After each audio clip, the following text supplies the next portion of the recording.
kami berpesan untuk seluruh guru-guru di Indonesia ini, tolong perhatikan nomor induk NIK ya, NIK itu agar sama, konsisten antara apa yang telah dimasukkan di Dapodik, itu pertama. Kedua, dengan apa yang ada di Dukcapil. Karena nanti ketika pelamar itu masuk, yang akan jadi primary key, yang akan jadi kunci itu adalah NIK. Jika NIK itu di Dapodik dengan Dukcapil tidak sama, maka pelamar tidak dapat mungkin untuk melanjutkan ke form berikutnya. Dilaksanakan sejalan atau bersamaan dengan penempatan guru atau penuntasan guru lulus passing grade. Dan jika masih ada yang tersedia formasi, diselesaikan dengan seleksi tes. Jadi Bapak Ibu guru non ASN yang masih belum mendapatkan penempatan, jangan khawatir dan mohon bersabar. Sebentar lagi kita akan mulai ya, kita lagi mempersiapkan semuanya dan berkolaborasi dengan seluruh KL lain agar pelaksanaan seleksi ASN 3G dapat berjalan baik. Jadi sabar saja, dalam waktu dekat kita akan memulai prosesnya. Ini kami punya sistem yang sudah terintegrasi, di mana sistem ini sudah berkolaborasi dengan SSC ASN BKN, kemudian dengan Dukcapil, dan jika ada data yang berbeda akan segera dapat dideteksi, dan sistem ini juga bisa mendeteksi Bapak Ibu ini sebenarnya P1, P2, P3 atau P umum. Jangan khawatir ya, data kami sudah mendata semua guru-guru yang ada di dalam Dapodik ya. Jadi jangan khawatir akan terkeliru datanya karena semua sudah terintegrasi dalam sistem.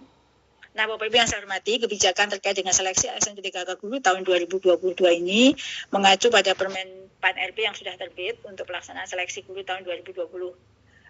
Jadi ada 3 mekanisme Bapak Ibu. Yang pertama adalah penyelesaian guru lulus passing grade yang jumlahnya 193.000. Lalu jika masih tersedia formasi melalui seleksi penilaian kesesuaian atau verifikasi. Kemudian jika masih ada formasi baru menggunakan mekanisme yang ketiga yaitu seleksi tes. Ini Bapak Ibu untuk penempatan mekanisme penempatan guru lulus passing grade. Nanti Bapak Ibu tidak usah memilih formasi karena sistem sudah akan begitu Bapak Ibu masuk ke akun SSC ASN-nya, maka sistem langsung bisa mengalirkan Bapak Ibu ini sebenarnya. Dan psikomotornya juga akan dinilai oleh pemerintah daerah. Yang ketiga, untuk pelamar umum tetap akan dilaksanakan seleksi menggunakan tes seperti tahun-tahun sebelumnya, karena belum memungkinkan untuk dilakukan uji observasi.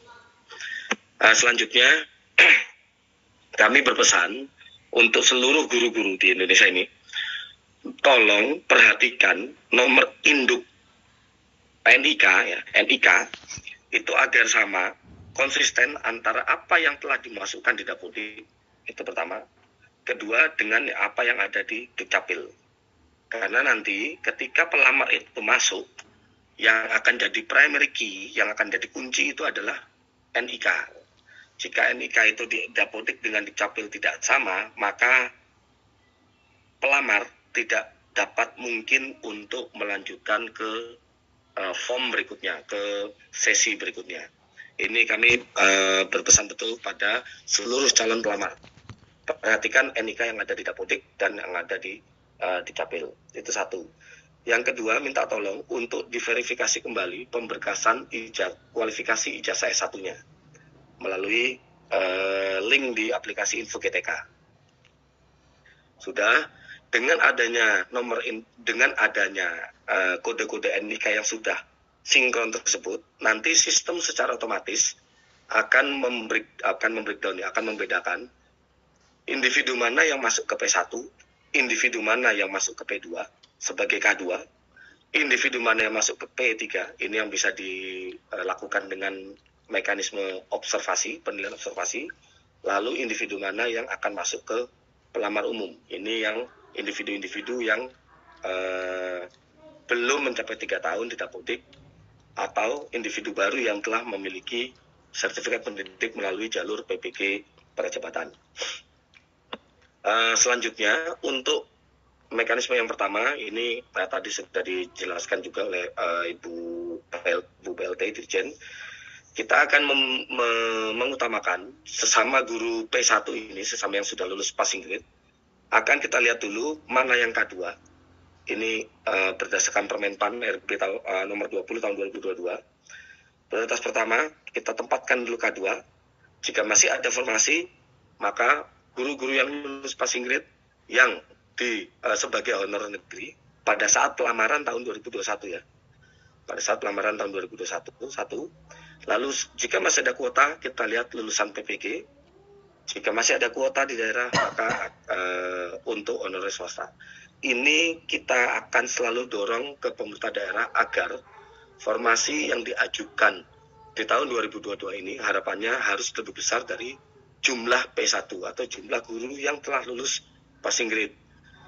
Sehingga untuk kategori 1, 2, 3, dan 4 ini sampai dengan honorer swasta itu dapat diprioritaskan untuk penempatannya.